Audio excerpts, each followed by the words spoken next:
That'll be awesome. So, the thing that's motivated Bootstrap and motivated Bootstrap from really its inception was the idea that there were different paths of entrepreneurship. And at the time, we only thought about a couple of different paths, the funding-oriented path of entrepreneurship and bootstrapping. And it turns out there's, of course, millions of paths of entrepreneurship, but now I think about it as three different kind of categories. There's your lifestyle or generic businesses, and most of small business in America is in that realm. And then you have your funding-oriented, which is, of course, Silicon Valley is the best example of funding-oriented businesses.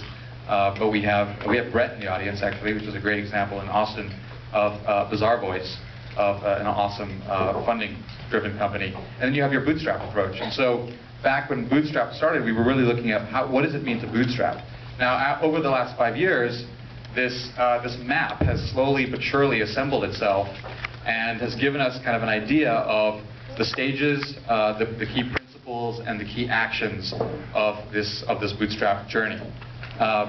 So, I think you're missing a couple of. Do you want to try to? There we go. Yeah. Okay. So this is great. We are actually missing a few things. So I'll fill them in for you. So as we're going left to right here, there are different stages to this journey. The U stage is really what we're focusing on this month. One of the things we're doing with the community is we're focusing every month on a particular principle. So if you follow Bootstrap Austin on Twitter, and you'll see the hashtag Know Thyself, and that's really one of the key principles. That's really what starts with the bootstrappers start in this what we call the U stage, and they discover who they are, what their passions, what their talents are. Bootstraps are really nothing more. You could draw the same map as a set of concentric circles with the founder or the founding team in the center. Bootstraps are really extensions of that founding team's passions and talents. But you've got to actually spend some time getting to know what your passions and talents are. Bill Gates started, programming computers at, in high school, middle school, when he got access to a computer. And you see this pattern over and over again, is that some of the very successful entrepreneurs just started very, very early. From there, you move to the U plus U stage. And what's happening here is it's really the birth of the inner journey. The inner journey is that this interior life that we have as entrepreneurs, and it starts with the idea of saying yes. What we get confronted with generally in the world is, here's how you're supposed to do it. First grade, second grade, college, high school, first job. And the bootstrapper has to make that decision to go off on their own path.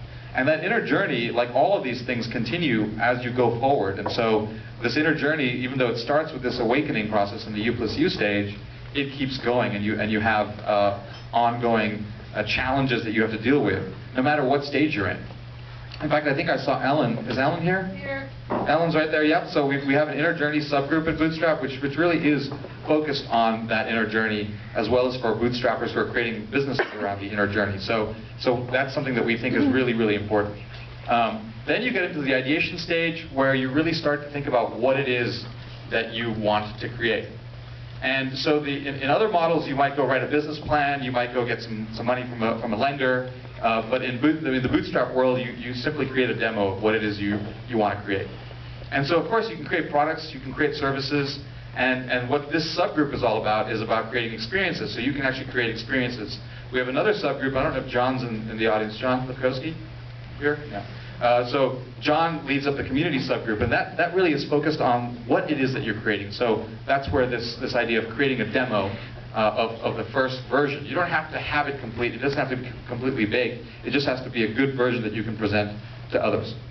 And what's happening is there's a bit of a feud going on here. As you're adding all these elements together, you have to integrate them with the previous elements without discarding them. So that's what becomes challenging as you go through this process, is you're adding new elements to the system, and as you're adding those elements, they tend to disrupt the previous things.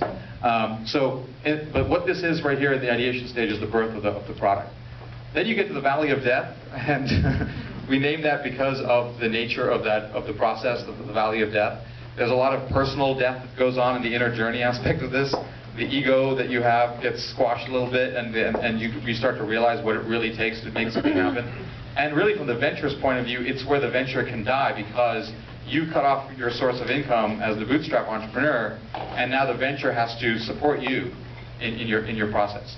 And so you're in this relentless search for customers, and your whole action is selling. You've got to go sell and go find someone that's going to need the thing that you've come up with.